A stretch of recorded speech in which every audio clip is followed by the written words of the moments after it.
வணக்கம் வணக்கம் நண்பர்களே, நான் உங்கள் அரேஸ் ராபி. இன்னைக்கு நம்ம பார்க்கக்கூடியது 5 rules for profession and life success.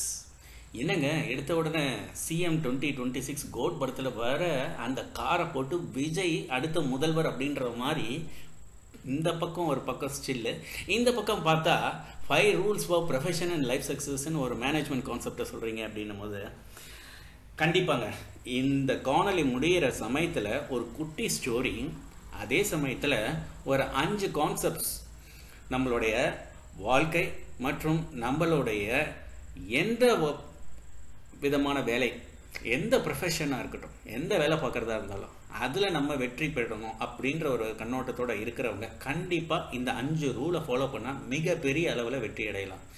ஏன் நான் விஜய் ரசிகர் அந்த அளவுக்கு அப்படின்லாம் கிடையாது. இப்போ விஜய் அவர்களே எடுத்த அந்த ரிஸ்க் இருக்குது பார்த்தீங்களா, கிட்டத்தட்ட அவருக்கு வருஷத்துக்கே பார்த்தீங்கன்னா ஒரு 500 கோடி சம்பாதிக்கிறாரு. அதையே வேண்டான்னு விட்டுட்டு அடுத்த ஒரு ரிஸ்க் எடுத்து அடுத்த இலக்கை நோக்கி போகிறாரு. இந்த 5 ரூல் இருக்குல்ல, கிட்டத்தட்ட அதை ஒட்டி ஒரு ஸ்டோரியும் இருக்கும். உங்களுக்கு தேவையான ஒரு 5 rules for profession and as well as life success நம்ம பார்க்க போகிறோம்.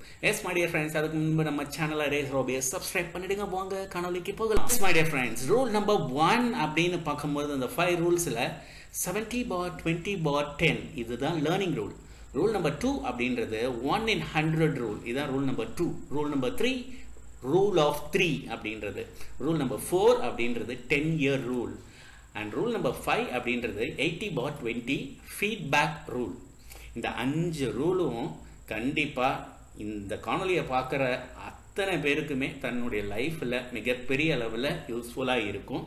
உங்களுக்கு விஜய் ரொம்ப பிடிக்கிறவங்களா இருந்துச்சுன்னா கண்டிப்பாக இந்த ஒரு ரூலும் அவர் இப்போ எடுக்கிற டெசிஷனும் அவர் போகிற போக்கும் அடுத்து நான் கடைசியாக சொல்லக்கூடிய ஒரு குட்டி ஸ்டோரி இருக்குல்ல, அதில் உங்களுக்கு தெரிஞ்சிடும் அவர் வெற்றி பெறுவாரா, எப்படி இருக்கு அவருடைய தற்போதைய நிலைமை, அதாவது களத்தில் இருக்கக்கூடிய நிலைமையும்.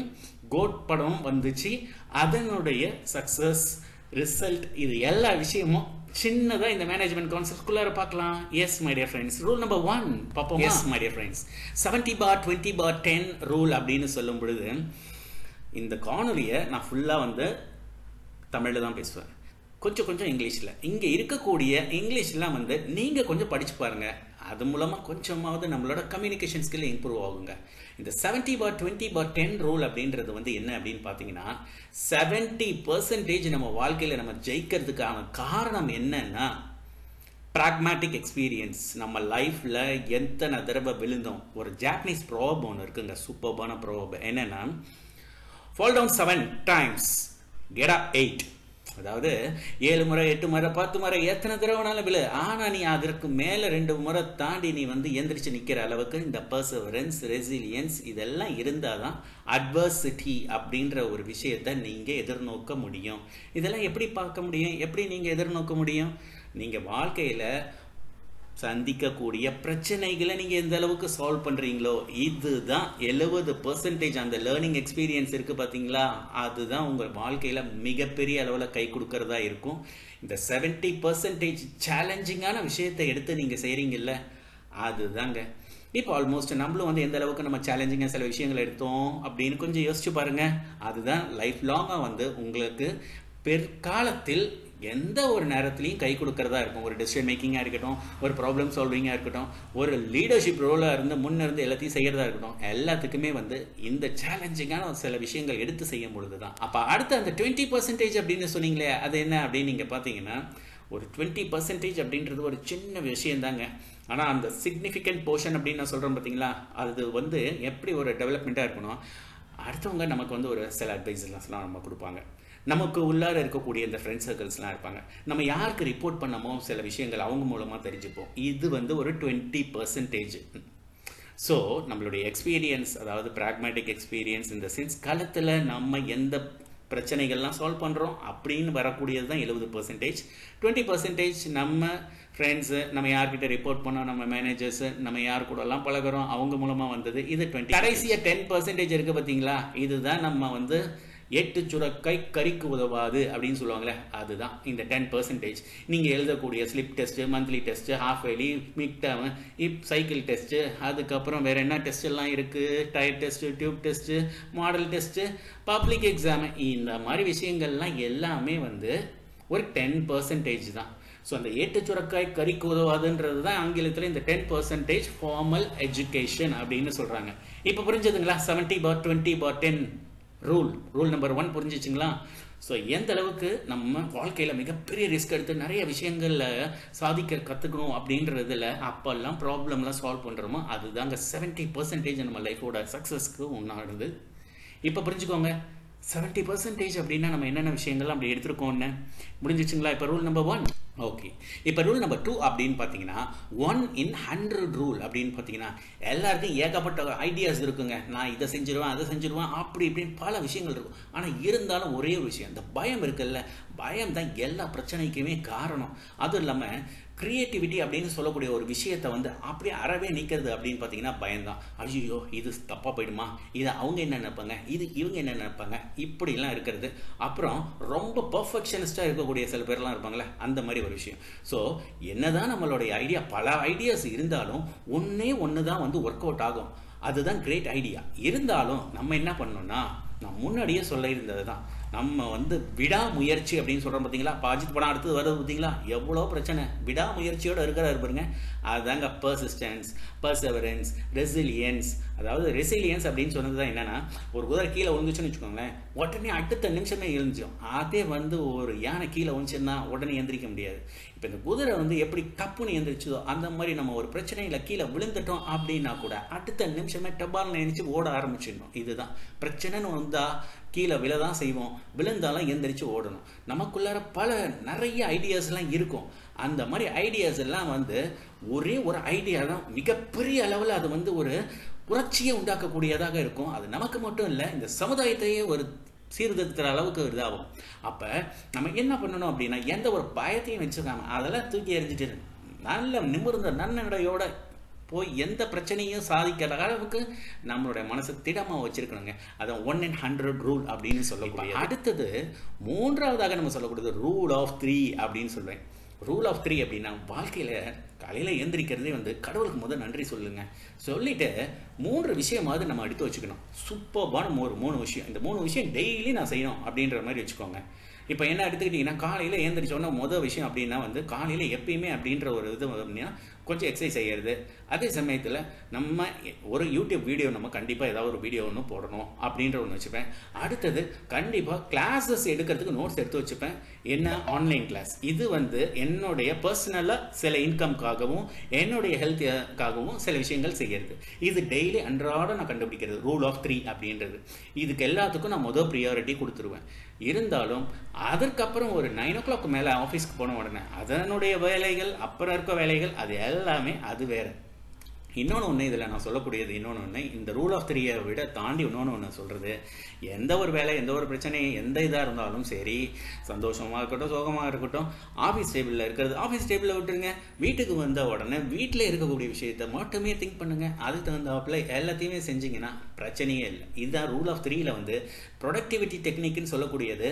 3 விஷயத்தை எடுத்துக்கோங்க, அந்த 3 விஷயத்தை மட்டும் ஃபோக்கஸ் பண்ணுங்கள். அதை எப்பயுமே செஞ்சுட்டு இருங்க கரெக்டாக. டெஃபினட்டாக ஒரு மிகப்பெரிய லெவலில் சக்ஸஸ் உங்களுக்காக இருக்குது. அடுத்து உங்களுக்கு 4வதாக 10-year ரூல், தொலைநோக்கு திட்டத்தோட போகிறாங்க பார்த்தீங்களா? சரி, இப்போ நம்ம இளைய தளபதி விஜயை வச்சுக்கலாம். அவர் பல வருஷங்களாக நம்ம சினி ஃபீல்டில் இருக்கார். இதுக்கு முன்னாடி பல ஆக்டர்ஸ்லாம் வந்தாங்க. அவங்க எல்லாம் கூட பார்த்தீங்கன்னா அவங்களுடைய ஆசையெல்லாம் எப்படி இருந்ததுன்னா, அவங்களும் முதல்வர் ஆகணும்னு நினச்சாங்க. அது நம்ம நடிகர் திலகம் சிவாஜியாக இருக்கட்டும், அடுத்து ராமராஜனாக இருக்கட்டும், டி ராஜேந்திரா இருக்கட்டும், எக்கச்சக்க பேர், how many people have come அப்படின்றத பார்த்து யோசிச்சு பார்த்தா பல பேர் இருக்காங்க. ஆனால் இளைய தளபதி விஜய் வந்து கிட்டத்தட்ட அவர் வந்து முன்னணி ஹீரோக்கள் அவர் தான் ஃபஸ்ட்டு அப்படின்ற மாதிரிலாம் சொல்லியிருக்கிறாங்க.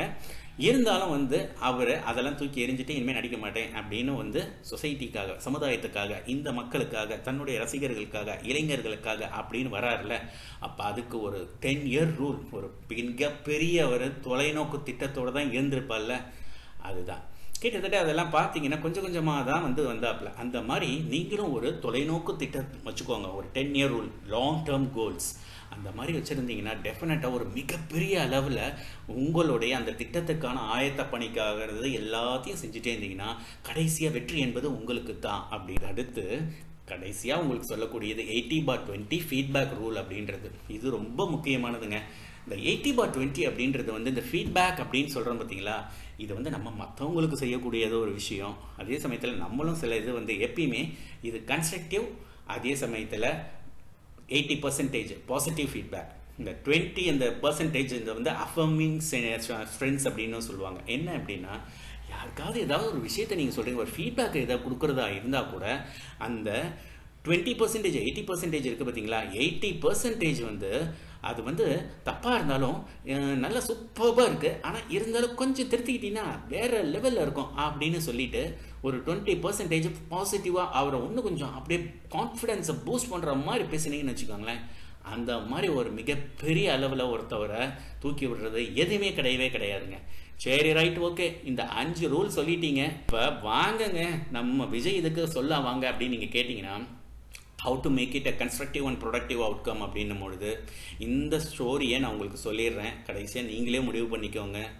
இளைய தளபதி விஜய் அவர்கள் அரசியலுக்கு வருகிறார், அவர் முதல்வர் அவரா என்ன அப்படின்றது. அதாவது ஒரு ஊர்லங்க ஒரு மிகப்பெரிய பேச்சாளருங்க, பயங்கர லெவல். அவர் வந்து கிட்டத்தட்ட பார்த்தீங்கன்னா ஸ்டார் பேச்சாளர்னே சொல்லலாம். அவர் நடிகர்களுக்கு எப்படி வந்து அவருக்கு வரவேற்பெல்லாம் இருந்துச்சோ அந்த மாதிரி ஒரு வரவேற்பு அவருக்கு.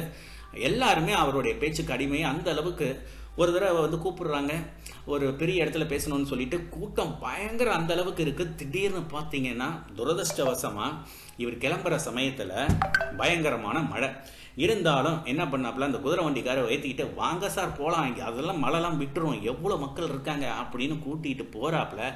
அந்த இடத்துல போய் பார்த்தா ஒரு பய காணும், எல்லாம் அடிக்கிற காற்று மலைக்கு ஒருத்தனும் ஒரே ஓட்டம், துண்டை காணும் துணியை காணும்னு ஓடிட்டான். உடனேயே இப்போ என்னடா பண்ணுறதுன்னு இவருக்கு ஒரே சோகம்.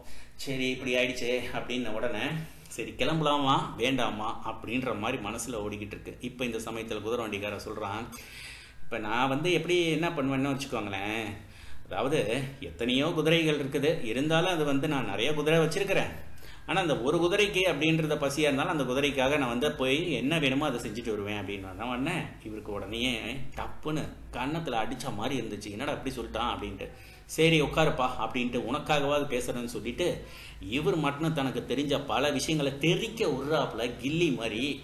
அது மட்டும் இல்லாமல் தூள் பறக்குது இவர் பேசுகிற பேச்சில் பார்த்தீங்கன்னா, அதாவது வேறு லெவலில் பேசுகிறாப்புல. ஒவ்வொரு விஷயங்களும் அவர் பேசக்கூடியதாக இருக்கட்டும் தெரிக்க விடுறாரு அப்படின்னு தான் சொல்லணும். அதாவது ஆல்மோஸ்ட் இவர் ஒரு கிரேட்டஸ்ட் ஆஃப் ஆல் டைம்ஸ் மாதிரின்னு தானே சொன்னேன் இவர் ஸ்பீக்கரில். அதனால் தெரிக்க விடுறாரு பேச்சு எல்லாமே. அது மட்டும் இல்லாமல் இவர் தான் அடுத்த நம்ம சூப்பர் ஸ்டார் வாரிசுன்ற ரேஞ்சுக்கு இருக்கிற அளவுக்கு இவர் இருக்காரு அப்படின்னும் பொழுது பேசிக்கிறாரு. பேசி முடிச்சுட்டு வராரு. வந்த உடனே பார்த்தீங்கன்னா அதுக்கப்புறமா வந்து குதிரை வண்டிக்கார சொல்கிறான், எனக்கு எத்தனையோ குதிரைகள் இருந்தாலும் சரி, எந்த குதிரைக்கு பசி எடுக்குதோ அந்த குதிரைக்கு என்ன வேணுமோ, அந்த குதிரைக்கு அந்த சமயத்தில் என்ன வேணுமோ அதை மட்டும்தான் நான் செய்வேன் அப்படின்ன உடனே அப்போ தான் இந்த மனுஷனுக்கு புரிஞ்சுது, ஆஹா தப்பு பண்ணிட்டேமாடா, அப்போ யாருக்கு எப்படி என்ன பேசணும், இந்த குதிரை வண்டிக்காரனுக்கு அவன் நாலேஜுக்கு தகுந்தாப்புல தானே அந்த விஷயத்தை நம்ம புகுத்தணும் அப்படின்னு. இப்போ இதனால் நீங்கள் தான் இதை கன்ஸ்ட்ரக்டிவாகவும் சரி அதுக்கு ரிலேட்டடாகவும் நீங்கள் திங்க் பண்ணி பார்த்தீங்கன்னா, விஜயோட இது வந்து இப்போ இருக்கக்கூடிய சூழ்நிலைகளில் கட்சி கொடியை மட்டும் காட்டினா போதுமா, கட்சி என்ன கொள்கைன்னு சொல்லணும், அதே சமயத்தில் மக்கள்கிட்ட இருக்கக்கூடிய பிரச்சனைகள் என்னன்னு சொல்லணும், அப்பப்போ பிரச்சனைகள் என்னென்ன அப்படின்றத வாயத்திறந்து பேசணும். அதே சமயத்தில் மக்கள் அவங்களுக்கு இருக்கக்கூடிய centre point of the issues problems, அந்த என்ன ப்ராப்ளமோ அதை வந்து சால்வ் பண்ணுற அளவுக்கு ஏதாவது ஒரு விஷயத்தை எடுத்து பேசணும். எல்லாத்துக்கும் மேலே நிறையா பேசணும். பத்திரிகையாளர்கள் முன்பு பேசணும், அவங்க கேட்குற கேள்விகளுக்கு பேசணும், பொறுமையாக பேசணும், நிதானமாக பேசணும். இது எல்லாமே இருந்துச்சுன்னா மிகப்பெரிய லெவலில் வெற்றி என்பது நிச்சயம். கிரேட்டஸ்ட் ஆஃப் ஆல் டைம்ஸ் அப்படின்றதுக்கு பொருத்தமாக இருக்கும். அதை விட்டுட்டு சும்மா காரில் வந்து சிஎம் 2026ன்னு போடுறதும் அடுத்த முதல்வர்னு போட்டுக்கிறதும் இதெல்லாம் வந்து மிகப்பெரிய அளவில் வேலைக்கு ஆகாது. இது என்னடா இப்படி சொல்லிட்டாரு கடைசியா அப்படின்னு நினைக்க வேணாம். ஆனால் விஜய் அவர்கள் நம்ம சொன்ன அந்த 5 இது ரூல் இருக்குது பார்த்தீங்களா, அதில் நிறைய ரூல்ஸ் பார்த்தீங்கன்னா விஜய் அவர்கள் எடுத்த ஒவ்வொரு விஷயமும் கீழேந்து மேலே வந்தது எல்லாத்துலேயுமே பார்த்தீங்கன்னா இந்த மேனேஜ்மெண்ட் லெசன் கான்செப்ட்ஸ் எல்லாமே இருந்திருக்கும். ஆனால் எது எப்படியாக இருந்தாலும் கடைசியாக ஒரு விஷயம் சொன்னால் பார்த்தீங்களா, இந்த ஃபீட்பேக் ரூலு 80/20 ரூலு, இந்த ஒரு விஷயத்தில் யாருக்கிட்ட நம்மளுடைய வெற்றி இருக்குது அப்படின்னா கன்சியூமர்ஸ், மக்கள், அவங்களுடைய பல்ஸை நம்ம கரெக்டாக புரிஞ்சிக்காமல் நம்மளுடைய அடுத்தவங்க என்ன சொல்கிறாங்களோ அந்த ஃபீட்பேக் வந்து ஒருதலை பட்சமாக சொல்லக்கூடியவர்கள் ஜாலரா தட்டுறவங்கலாம் என்னென்னமோ பேசுவாங்க. அதை மட்டும் எடுத்துக்கிட்டோம்னா தோல்வி என்பது மிகப்பெரிய அளவில் இருக்கும். அதனை தாங்கிக்கும் சக்தியும் நமக்கு வேணும். எஸ் மை டியர் ஃப்ரெண்ட்ஸ், இந்த காணொலியை பொறுமையை பார்த்து மிக்க நன்றி. தேங்க்யூ ஃபார் வாட்சிங் this video. Stay with us connected by subscribing Arise Robbie and don't forget to click on the bell icon. Thank you. Bye bye.